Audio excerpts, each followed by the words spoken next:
I think I would like most high school kids that don't know for sure what they wanted to do. Yeah. I actually went to college and had a piano scholarship. So I was a music major.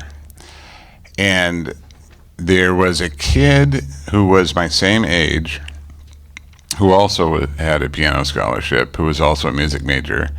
His name was Jim Washburn.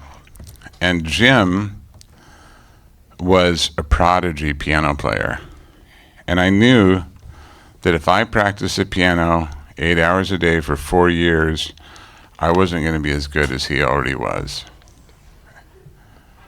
It was just, it was staggeringly good. People would, when he was practicing, he practiced in the concert room where the choir practiced because people would come and watch. And so that was kind of my first disheartening realizing that I wasn't going to be the next Elton John.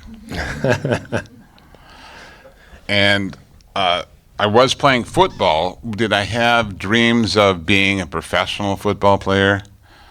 Unrealistic ones. Yeah, I could probably do that. A little bigger, a little faster.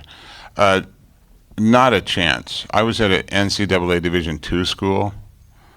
So the division between Division I and Division II is a gulf about the size of the Atlantic. There's a huge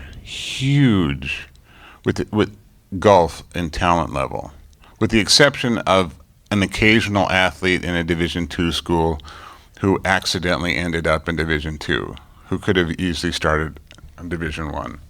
Those are really, really rare. And so my father was a very frustrated public school teacher who I had to listen to a lot of arguments about finances. We'll say that. Anybody else relate to that? See their parents argue about money? Yeah, those are stressful things for children because they can't solve it. Yeah. And my dad, you should major in business. So Central Washington University's best college was business. So I sacrificed my sanity and took business classes. But I lived in the drama department. And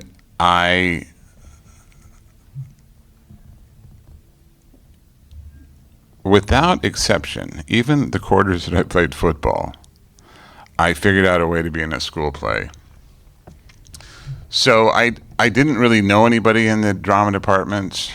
Didn't in the business departments, and I lived. My backpack had librettos and plays falling out of it, and I would hear famous monologues, and they wouldn't leave me alone until I had memorized them.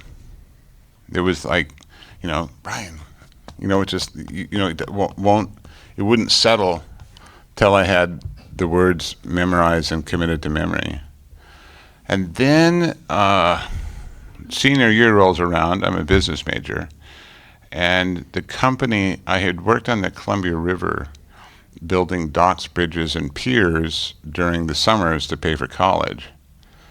And they had offered me a job when I got out of school, which was, as far as work goes, it was very exciting. At the end of the day, you put in 100 feet of dock on the Columbia River. You really see some remarkable, substantive, huge objects. You're using these 50-ton cranes on barges. You're in the river. It's going out across the river in a skiff as the sun's coming up over the Cascades. It was, as far as jobs go, tolerable. It was tolerable, and I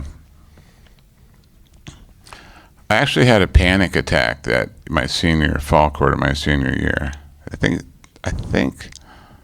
to date it's the only real panic attack I had. I was walking across campus and they were sledgehammering the foundation of a building with a jackhammer.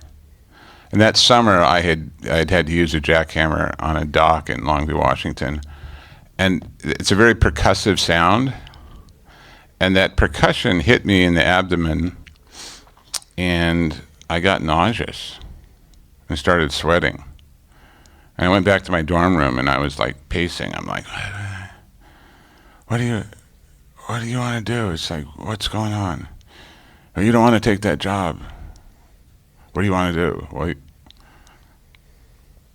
you want to be an actor. Fuck yeah. I do want to be an actor. Well, how can you make a living? You can't make a living as an actor.